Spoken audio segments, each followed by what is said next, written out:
आपका हिंदी की अगली वीडियो में हिंदी के पेपर बहुत करीब हैं, तो अब हिंदी की बहुत सारी वीडियोस देने वाले हैं क्योंकि बच्चे कमेंट्स कर रहे हैं सर हिंदी वाली प्लेलिस्ट को पूरा कर दीजिए। तो भाई आप नहीं भी कमेंट्स करते तब भी प्लेलिस्ट पूरी होती। आज की जो ये वीडियो है ये बहुत इंपॉर्टेंट है क्योंकि ज्यादातर बच्चे कंफ्यूज रहते हैं गद्यांश को लेके, पद्यांश को लेके। सर जी मॉडल में इतने सारे दे रखे हैं, कैसे पढ़ें, क्या तैयारी करें। तो आज की ये वीडियो बहुत इंपॉर्टेंट है। प्लस जो मोस्ट इंपॉर्टेंट 8-10 गद्यांश हैं, 8-10 भी नहीं कहेंगे, 6-7 गद्यांश हैं, उनमें से भी मोस्ट इंपॉर्टेंट बता देंगे और आपको पूरी पीडीएफ देने वाले हैं। 3-4 तरीके हैं, उन्हें आप याद रखिए। बहुत आराम से आप 10 नंबर पक्के कर लोगे। ध्यान से मेरी बात समझना। सर जी 10 नंबर कैसे पक्के होंगे? तो भाई आपको एक गद्यांश दे रखा होगा, उसमें 5 क्वेश्चन दे रखे होंगे और हर क्वेश्चन होगा 2 नंबर का, यानी टोटल आपको 10 नंबर मिल जाएंगे। तो सबसे पहला काम भाई, मेरे पेपर में ये गद्यांश उतारने मत बैठ जाना कि यहां से यहां तक पहले उतारेंगे। हालांकि हमें मालूम है आप इतने बेवकूफ नहीं हो, लेकिन फिर भी कई लोग गलती करते हैं। तो भैया देखो 2 गद्यांश आएंगे, अथवा में होंगे, कोई एक करना होगा। तो जो आपको करना है, मान लिया आपको ये भगवान बुद्ध वाला आ गया और आपको ये करना है, तो आप ऐसे करके ऊपर लिखोगे भगवान बुद्ध। ध्यान से देखिए भैया, ये पूरी वीडियो छोटी सी है, बहुत बड़ी वीडियो नहीं बनेगी, लेकिन इस बात भगवान बुद्ध ने डैश डैश डैश डैश ऐसे करके लगाओगे और जहां पर ये पैराग्राफ खत्म हो रहा है, कहां पे खत्म हो रहा है भाई? सहायता दी। तो आखिरी में लिख दोगे सहायता दी। तो एग्जामिनर को पता रहेगा कि आपने ऊपर वाला किया है या अथवा वाला किया है। ऐसे कंफ्यूजन हो जाती है कई बार। तो आपने ऊपर लिख दिया भैया, ठीक। एग्जामिनर को कतई हलवा लालीपाप चाहिए। अगर आपने उनसे मेहनत करवाई एग्जामिनर से, तो वो कहेगा अरे हटाओ यार, एवरेज नंबर दे दो, आगे बढ़ जाओ। तो पहले तो आप डैश डैश करके लिख के दिखा दोगे नंबर 1। नंबर 2, और बहुत इंपॉर्टेंट बात, देखो भैया जो 5 क्वेश्चन दे रखे होंगे, तो इनमें जो पहला क्वेश्चन होगा, जैसे पहला क्वेश्चन है भगवान बुद्ध ने मार विजय के बाद क्या किया, तो जो पहला क्वेश्चन है वो 110% आपको पहली 1, 2, 3 लाइनों में ही मिलेगा।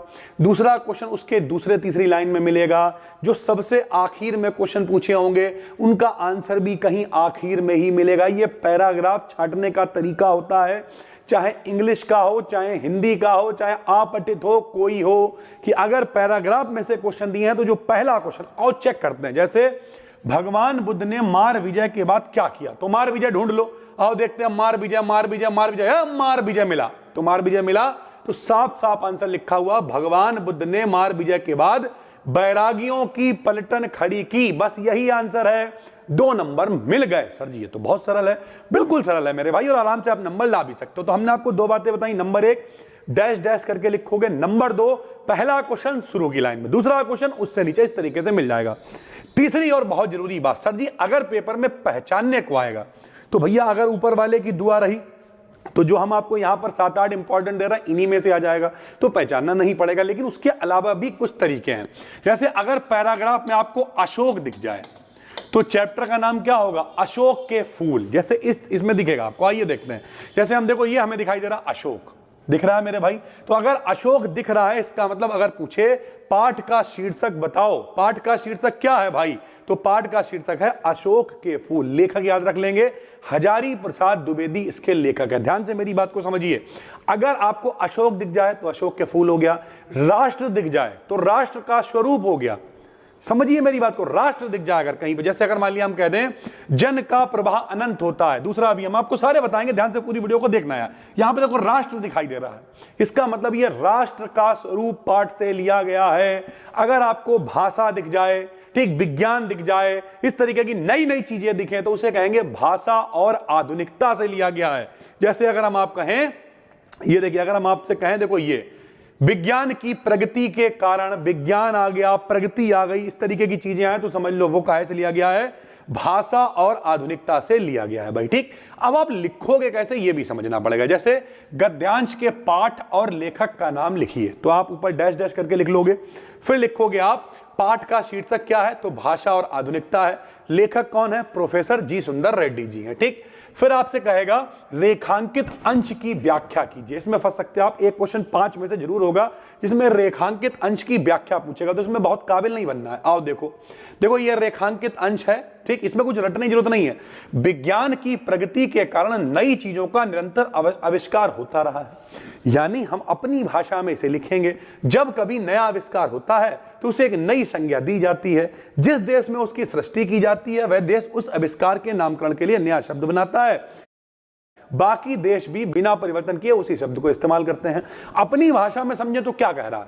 कह रहा है कि भैया जैसे जैसे विज्ञान तरक्की कर रहा है वैसे वैसे नए नए आविष्कार हो रहे हैं, नई नई चीजों का विकास हो रहा है। और जब नई नई चीजों का विकास हो रहा है तो उसे एक नई संज्ञा यानी उसे एक नया नाम देंगे, नई पहचान देंगे। टीवी का आविष्कार हुआ तो टीवी नाम रख दिया गया। अब एक आदमी का है टीवी, एक आदमी उसका नाम पेटीकोट रख दे तो फिर क्या होगा?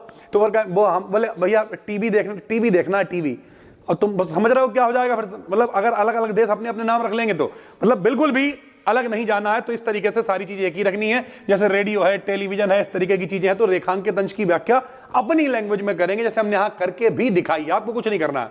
विज्ञान आगे बढ़ रहा है, कितनी सरल भाषा में लिख दिया। नई नई चीजों का आविष्कार होता रहता है। जब कोई नया आविष्कार होता है तब उसे एक नया नाम दे दिया जाता है। जिस देश में आविष्कार पहले होता है वही देश उसका नाम रखता है।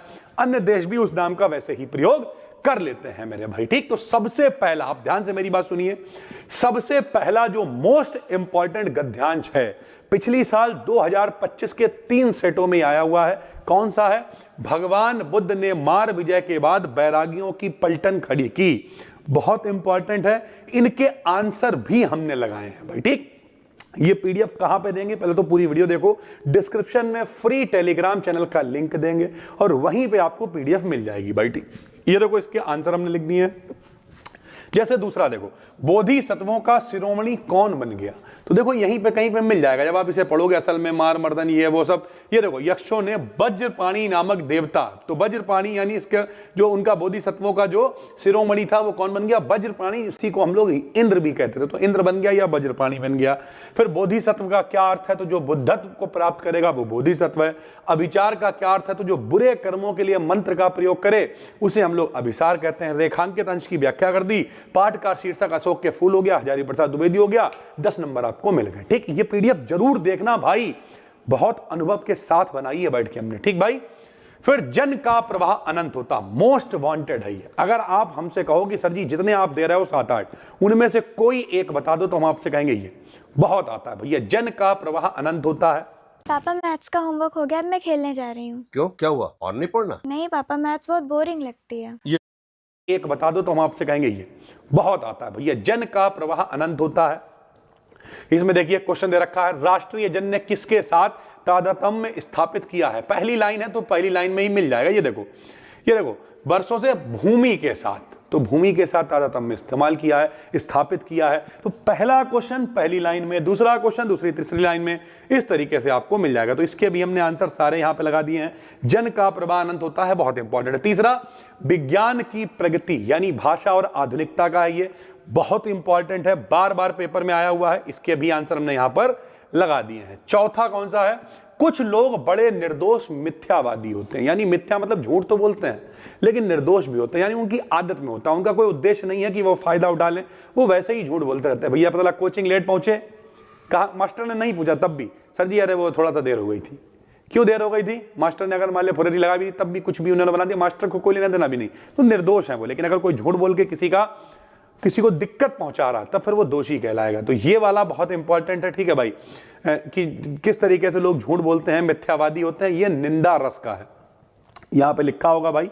ठीक है, ये देखो यहां पर अगर हम बात करें, ये देखिए प्रस्तुत गद्यांश हरिशंकर परसाई से लिया गया है, जो कि निंदा रस नामक पाठ से लिया गया है। निंदा है, झूठ है, ये सारी चीजों की बात इसमें करी गई है। तो अगर आप इसे देखोगे ध्यान से पैराग्राफ को तो आपको दिख जाएगा झूठ बोलने की बात आ रही है, निंदा की बात आ रही है, मिथ्या की बात आ रही है। तो ये हरिशंकर परसाई का है। फिर नए शब्द, नए मुहावरे, नई रीतियों का प्रयोग, ये युक्त भाषा को, अब देखो भाषा आ गया, ये देखो भाषा आ गया। तो अगर कोई पूछे कि इसका संदर्भ बताओ तो भैया भाषा और आधुनिकता का ये है, प्रोफेसर जी सुंदर रेड्डी जी हैं। तो भाषा दिख जाए इस तरीके से आप आराम से लिख पाओगे। ठीक है, फिर मातृभूमि पर निवास करने वाले मनुष्य राष्ट्र राष्ट्र आ गया। और अगर राष्ट्र आ गया तो इसका भैया पाठ का शीर्षक क्या हो जाएगा? राष्ट्र का स्वरूप हो जाएगा, वासुदेव शरण अग्रवाल हो जाएंगे। बाकी पहली लाइन में पहला आंसर, दूसरी लाइन में दूसरा आंसर आप आराम से निकाल पाओगे। हालांकि हमने आंसर भी निकाल के लिख दिया। भाषा स्वयं संस्कृति का एक अटूट अंग है। आया भाषा, और अगर भाषा आया तो क्या हो जाएगा? भाषा और आधुनिकता हो जाएगा। बहुत इंपॉर्टेंट है भैया। ठीक, रविंद्रनाथ ने इस भारतवर्ष को महामानव समुद्र कहा है। विचित्र देश है वह, असुर आए, आर्य आए, शक आए, हूण आए, यानी बहुत सारे लोग यहां पर आए, यहां को मतलब यहां की जो चीजें हैं उन्हें उनका विकास किया।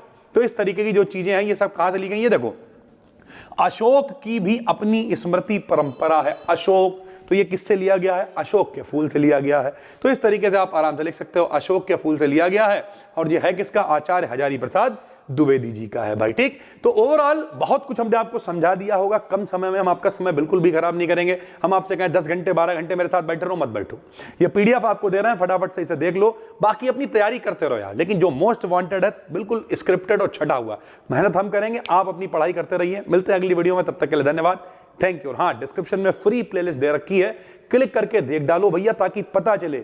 बहुत ज्यादा नहीं लिखना है, निबंध कितना लिखना है, लेटर कैसे लिखना है, सब करा रखा है। ठीक, साहित्यिक परिचय कैसे लिखना है, ठीक है, त्यागपति का जो आपका आता है आपठित वाला, उसमें क्या क्या चीजें लिखनी है, किस तरीके से चरित्र चित्रण लिखना है, सब आपको बता दिया है। इंपॉर्टेंट विकल्प तक छांटे हुए हैं, डिस्क्रिप्शन में प्लेलिस्ट है, क्लिक कर लो। और हाँ, फ्री टेलीग्राम चैनल का लिंक है, उसे जरूर ज्वाइन कर लीजिए। ये पीडीएफ अभी हम वहां पर शेयर कर रहे हैं। थैंक यू भाई, धन्यवाद।